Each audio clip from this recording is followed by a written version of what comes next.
What's up, everybody? Today on the channel, we're gonna do a build breakdown of my 2023 Featherweight Eclipse. We're gonna cover a couple different points today. Who is Featherweight, why you should check them out, the build breakdown, all the components that I've got on this thing. We'll talk about price, and we'll talk at the end some of my feedback and personal thoughts on this frame. First caveat is I am not a bike reviewer. I don't have all that experience under my belt riding a ton of different frames, brands.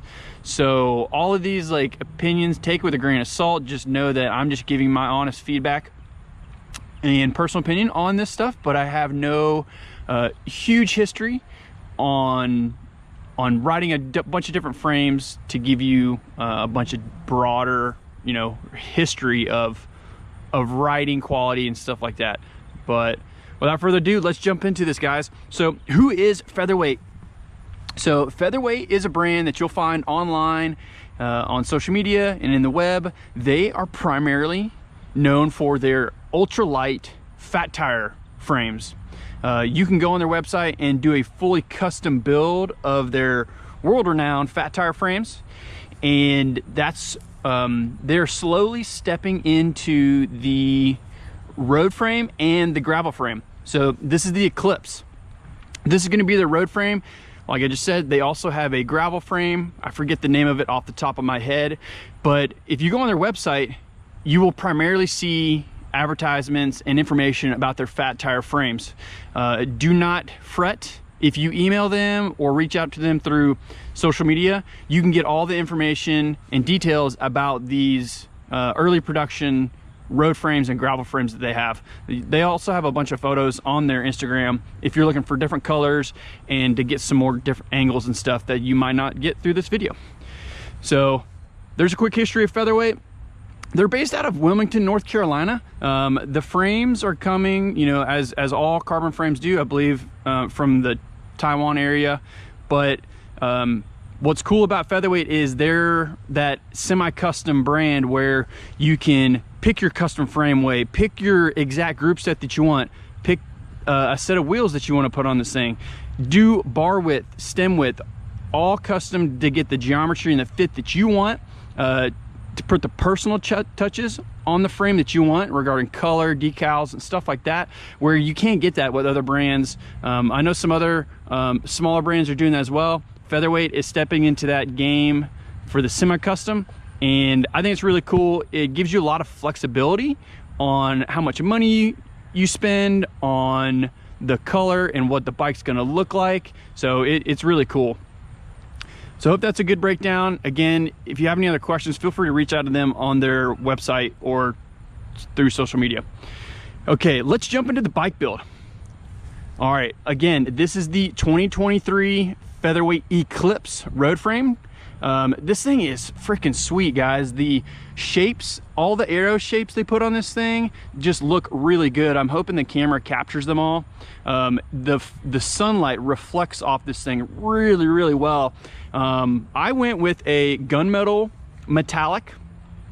gray metallic color for the whole frame and fork, and then I went with like a Newtype blue seat post. I've seen a couple pros do a color combination like that where their seat post is a different color. I thought that's really looked cool, so I wanted to recreate that but put a little Newtype splash onto this thing. This thing turned out great. We did the matte black decals on this. There's the down tube decal, and here's the head tube decal. So it looks really, really great. Man, we'll take a step back and just get a bigger view of this thing. The shapes and the angles of the seat stays, the chain stays, the top tube and the down tube are really, really cool. I'll try and capture how thin this down tube is. Hope it captures it fairly well on camera. And then we'll get a front angle of the fork and the spacing. So a lot of clearance in there for probably running up to 30s, I would assume. I don't have that exact spec on tire clearance. Moving to the cockpit, we are running a 110 stem, 40 mil bars, carbon arrow shape, super nice, man. I love the way these feel. They're unmarked. just gloss black. Really like the stealthy look of these things. Computer mount is going to be a direct mount on the front of the stem. I went with the K-edge mount with the light / action camera mounting system. That's where we mount the GoPro for all the race videos. As you can already tell, I'm running the new Force Axis group set in the unicorn color for 2023. Really dig this new hood shape that they came out with. It is super racy. I love running the pistol grip on this hood. Man, it is comfortable. No hand numbness for me personally. Can't say enough things about the new hood shape, so good job, SRAM. Moving over to the bar tape. Running Marquee Cycling bar tape on this. This is their traditional perforated like foam bar tape. I really like it personally, just having like a basic foam bar tape. For me, it gets super hot here in the Carolinas, and if I don't want to wear gloves one day, this bar tape does a great job of like absorbing or like kind of wicking away a lot of the sweat on my hands. They do have a tacky version of in a similar pattern that a lot of the other teammates run. Really appreciate Marquee Cycling. They help out the team and Grassroots Racing by supplying us with bar tape and a bunch of other parts and tools. I'll link their Amazon store in the description. You can get their stuff in 1 or 2 days and at really good prices, so check them out. All right, moving back, I'm running a 155 Specialized mirror saddle with tie rails. On my previous bike, had really tough time riding like over 2 hours without having like a lot of discomfort. Had a bike fit, all that stuff done, and I was worried. Like whenever I got this thing and I saw how chunky this seat post was on this upper section, I was like, I wonder how compliant it's gonna be, how comfortable it's gonna be. Man, I must report back, 0 issues on compliance and comfort. We've already done a couple long mountain rides here going into the off season here in the Pisgah and Blue Ridge Mountains here in the Carolinas. So seat post, compliant, comfortable, good long rides. I think the longest ride I've done so far is just under 4 hours of this thing. So it's been really nice. All right, going to the rear of the saddle. So you guys ever curious how we mount our GoPros? We use Specialized saddles with the SWAT system. This little part right here is like a little eBay special $3 part. Yeah, super high speed, gets the camera tucked up nice and tight underneath your saddle, so you're not hanging around on the seat post or anything like that. Good stuff. Moving down to the bottle cages, just some simple Specialized plastic bottle cages, nothing crazy. They're lightweight, they hold bottles. Okay, moving to the main part of the group set, let's check out the front chain rings. As you can see, it's a 2x. I'm running a 50-37 chain ring.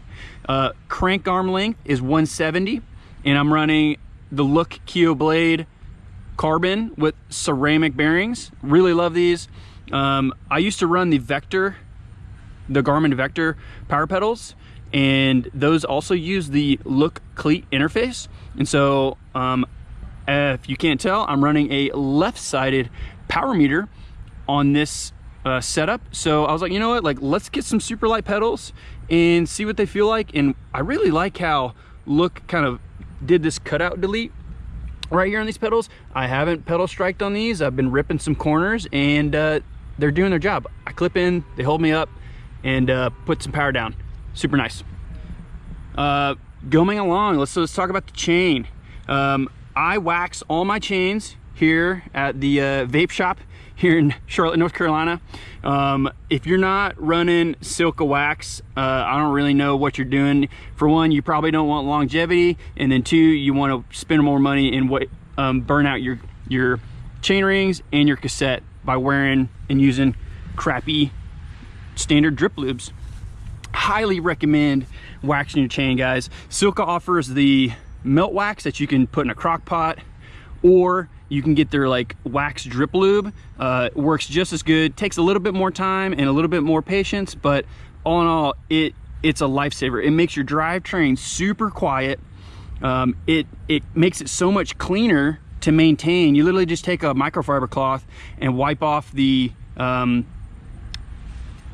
seat and chain stays every now and then, but it's like dry dust. It's not like greasy, nasty, sticky oil or lube. It is just so much easier to keep everything clean and taken care of, and it's also going to increase the life of your chain and your cassette and your crank. So win-win. It's almost pretty much like the same cost of running like a normal lube, but yeah, can't recommend Silka Hot Wax enough. All right, moving on, let's go to the wheels. What are we running? Running a set of Hunts. They're Aerodynamicist branded model Hunts. These are 44 deep, carbon spokes, carbon hoop. I believe these are the steel bearing version. I was in between these and the Windspace ones that are out right now. A lot of Crit Boys and Reddit folks are running those. So I was between those and Hunts. I ended up going to Hunts because I think they were 15% off when I was ordering these wheels.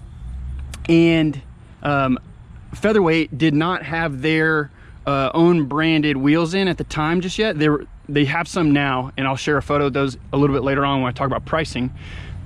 So I went with Hunts. I have a set of 50s on the race bike, on the crit bike, so I have no problem with Hunts. I also got their H-Care, which is like their crash protection warranty program, for like the additional like 60 bucks. And in my opinion, like, it is so worth it, guys. Like, if you're racing a lot, or if you just want to have that that backup plan in case something happens, you know, you go down, you scratch your hoop, it doesn't matter what happens, they're going to replace it, get it going for you. If you got any more questions, just check out their website. You can learn all the information about their H-Care. I think these wheels cost me with tax like just at 1,400 bucks. So great price point, super lightweight. All right, moving around to the opposite side, let's check out the brakes and the through axle setup. So this is probably the only thing that I'm going to upgrade on this bike as of now that I can think of. Is I'm just going to get a more traditional through axle end. I think they put these on their fat tire bikes with this like swivel compression section on the end of the through axle. You don't really need that, from what I understand, on the road bike. So I'll probably source some like DT Swiss through axles and call it a day. Here's a quick photo of the just new gloss black Force caliper. Nothing really much to see there. So I think I'm running 140 caliper or rotor, excuse me, in the rear and a 160 in the front. So there's some specs. Here's a quick look at the left-sided integrated spindle power meter. So light indicator, battery door, super high speed, man. Not much to look at there. Internally in the bottom bracket, I'm running the SRAM Dub ceramic bottom bracket. You can tell by the little red ring that it's got. And so let's back up too and check out this bottom bracket shell. Super beefy, no creaking or any noises out of this thing for me personally. Really love the lines and how this thing's shaped and what it looks like. Really cool curves and just shadowing effects on this whole thing. Yeah, nothing else to report there. So I think that wraps up the build, guys. Working pretty well. Let me think here. Give me 5 seconds to think of something. I think that's it. Let's jump into some of my impressions. So again, I'm not a bike reviewer. I haven't had the opportunity to spend a ton of time on hundreds of different frames and bikes, but I can give you my perspective on the bikes I've ridden previously. This thing, I was kind of curious, like, you know, a smaller brand, an untested geometry and frame. So I had my doubts coming into this thing, but I'm pleased to report that this thing is super comfortable. Like I mentioned before, I can ride this thing for 3.5-4 hours and have zero issues of comfort on my butt or my hands. So the road dampening, the frame, the seat, and the cockpit is doing a great job of dampening the road. Like the tires, I didn't mention that. I'm running GP 5000 TRs, TLRs, or whatever they are, the most current tubeless version of the GP 5000, and those are 25s, guys. Like, I'm not running 28s or 30s on this thing. So I could probably get more comfort if I went up in tire size. Don't really feel like I need to personally. I run like these things at like 65 PSI, and I can rip turns, do descents, feel super comfortable, and it takes away that road vibration. So man, the shapes of the frame are super compliant. Like when I want to put the power down and try and go like over 800 watts to 1000 watts, it goes straight, it goes forward, it gets up to speed well. So man, I really don't have anything bad to say about the ride quality of the bike. I'm riding a 52 centimeter. So their sizing is a little bit different. In a Specialized frame, I ride a 54. So it's just one thing, like if you're interested in a frame, they'll send you the geometry specs, and you can just kind of put in the website in the geometry comparison on the web, and you can check out what size is going to work for you best. But this thing was like almost the exact same size as like a Specialized in a 54 centimeter. So good to go. Let's move on to pricing. So probably the main thing you guys want to know is like, how much this thing going to cost me? So just know, like, this was early on when they didn't have their wheels, and we couldn't put those on here. So that's why I went with the Hunts for this build. But what do you get? All right, so you get to pick your frame color, decal color, your group set, your stem length, your bar width, and if you want to, you can pick a different set of wheels if you want to. But to give you guys a flat line price point, something so you can have a ballpark of how to compare it to if you're looking at another brand or just want to know stuff. Frame, wheel, carbon wheels, carbon spokes, and SRAM Rival axis are all going to cost you $4 grand plus tax. Okay. And if you don't want to, if you want to upgrade all that, it'll be additional fee, blah, blah, blah. If you want to go lower, you can do that. I do know running this with the internal routing, having some type of electronic is super beneficial. If you're running mechanical and you want to try and get like that mechanical price point, it is a lot tighter in the stem and the routing area of the headset. So that could be an issue going forward for you. They may not have that available, but I know now, like some of these electronic group sets, 105, Rival, even Apex, I think is mechanical. I could be mistaken on the new SRAM, but it makes internal routing way easier, and then the look is phenomenal on the bike. So again, let me put up a photo real quick of the Featherweight branded wheels that would come on this. They're 40 mil. Again, they're carbon hoop with carbon spokes. I believe steel bearings. You can learn more info if you contact them.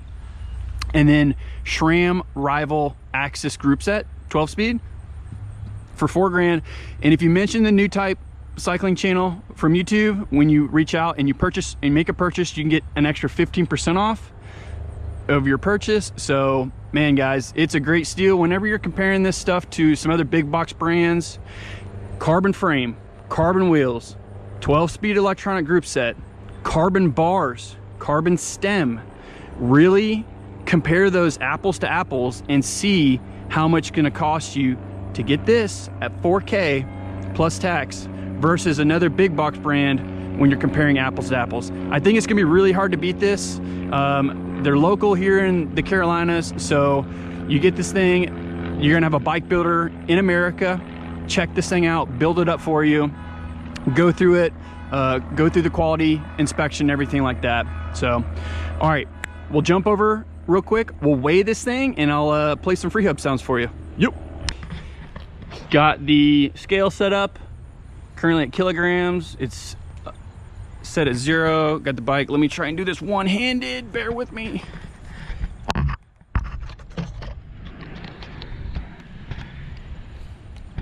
All right, let me back up real quick, just so you know that this thing is off the ground. Yep, cool, yep. All right. kilos, coming in at 8.08 kilos. Let's go to pounds. Coming in at 17.8 pounds. That is with super heavy seat, bottle cages, computer mount, as it should be weighed, pedals. So in my opinion, you're gonna weigh a bike, this is how you should weigh it. But yeah, guys, check it out. Let me give you some freehub sounds real quick and try and get this thing rolling.